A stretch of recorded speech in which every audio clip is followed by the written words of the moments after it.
এই মুহূৰ্তত দিবলৈ লৈছো এক ডাঙৰ খবৰ। ধুবুৰী জিলাৰ পশ্চিম বিলাসীপাৰাৰ সাধুভাষা প্ৰথম খণ্ড গাঁৱত গৰাখহনীয়াত জাহ পৰিয়ালৰ কাষত AIUDF দলৰ সজাতি দল।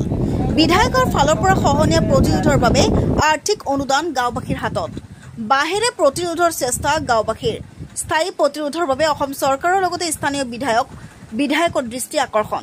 শেহতীয়াকৈ সমগ্ৰ ৰাজ্যখনত কেইবা মাহ ধৰি নেৰানেপেৰা বৰষুণৰ ফলত টিপকাই নদীৰ বাঢ়নী পানীয়ে চৰা অঞ্চলৰ দৰিদ্ৰ ৰাইজৰ নাজল নাথল অৱস্থাৰ সৃষ্টি কৰি থকাৰ সময়তে ধুবুৰী জিলাৰ পশ্চিম বিলাসীপাৰা পৰাৰ নৱগঠিত বীৰসিং জৰুৱা সমষ্টিৰ মছলাপাৰা গাঁও পঞ্চায়তৰ অন্তৰ্গত সাধুভাষা প্ৰথম খণ্ড গাঁৱৰ ২৬ জন আৰু শালমৰা সপ্তম খণ্ড গাঁৱৰ এজন সৰ্বমুঠ ২৭ গৰাকীকৈ দৰিদ্ৰ সীমাৰেখাৰ তলত থকা দৰিদ্ৰ পৰিয়ালৰ বাসগৃহ প্ৰধানমন্ত্ৰী আৱাস যোজনা গৃহকে আদি কৰি সম্প্ৰতি সমলঞ্চে টিপকাই নদীৰ বুকুত জাহ যায়।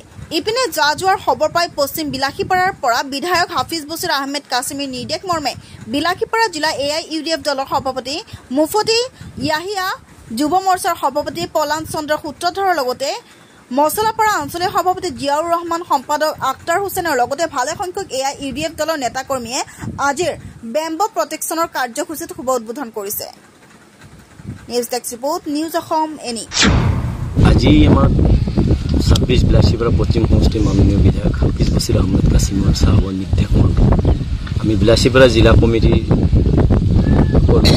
ইয়াত যি গৰাখহনীয়া হ'ল পৰিদৰ্শন কৰিলোঁ আৰু পৰিদৰ্শন কৰাৰ পিছত আমি যথেষ্টভাৱে মৰ্মাহত হৈছোঁ আৰু ঈশ্বৰৰ ওচৰত আমি কামনা কৰিছোঁ এনেধৰণৰ ইনচিডেণ্ট যাতে নহয় আৰু এই যিটো বেম্বো প্ৰটেকশ্যন হৈ আছে তাৰ কাৰণে আমাৰ বিধায়ক ফালৰ পৰা নিজস্ব ব্যক্তিগতভাৱে কিছু টকা ইয়াত সাহায্য হিচাপে আগবঢ়াইছে আৰু ইতিমধ্যে আমাৰ বিধায়ক মহোদয়ৰ লগত আমি ডিছকাশ্যন কৰিছোঁ যে ইয়াত যাতে এটা স্থায়ী সমাধান হয়, যাতে স্থায়ী সমাধান কৰিব পৰা যায় তাৰ কাৰণে আমি বিধায়ক মহোদয়ক কৈছোঁ আৰু তেখেতেও বিভাগীয় কৰ্তৃপক্ষৰ লগত আলোচনাত মিলিত হৈছে। হয়তো অনতিপলমে ইয়াৰ এটা সঠিক সিদ্ধান্ত হ'ব।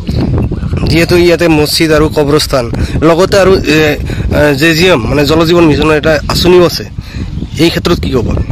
সেইকাৰণে আমাৰ বিধায়ক হিচাপে গোটেইখিনি কথা অৱগত, তেখেতৰ নলেজত আছে ইয়াত কি নিৰ্দেশ মৰ্মে আজি মছলাপাৰা গাঁৱৰ এই গৰাখহনীয়া জৰ্জৰিত এলেকা পৰিদৰ্শন কৰি ইয়াত আহি যি পৰিৱেশ আমি চাইছোঁ অত্যন্ত মৰ্মাহত আৰু অত্যন্ত দুখ লগা এটা পৰিৱেশ।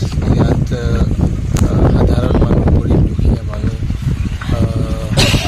যথেষ্ট কষ্টৰে নিজৰ ঘৰ বাৰী সাজি তেওঁলোকে আছিল ইয়াত, কিন্তু এই ওৰাংৰ তাণ্ডৱত তেওঁলোকৰ ঘৰ বাৰী ভাঙি গৈছে।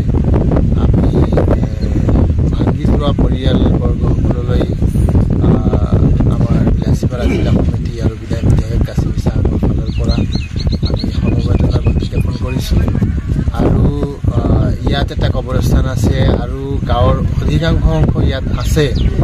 এই মানুহখিনিৰ প্ৰটেকশ্যনৰ ক্ষেত্ৰত আমাৰ স্থানীয় ৰাইজে ইয়াত যথেষ্ট উদ্যোগ লৈ তেওঁলোকে চান্দা কৰিছে। আমাৰ বিধায়ক চাহাব তাত আলহামদুলিল্লাহ সহযোগ কৰিছে যাতে আৰু এই গৰাখহনীয়াটো নহয় তাৰ বাবে তেওঁ যথেষ্ট সহযোগ গাঁওবাসীৰ লগত কৰিছে।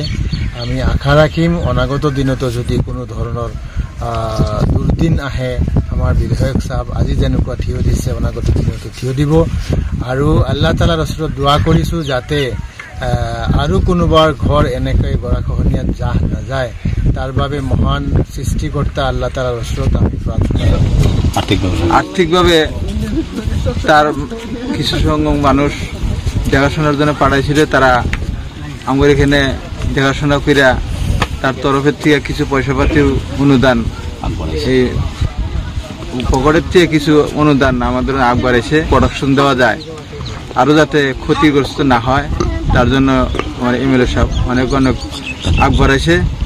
আৰু তাৰ ওচৰত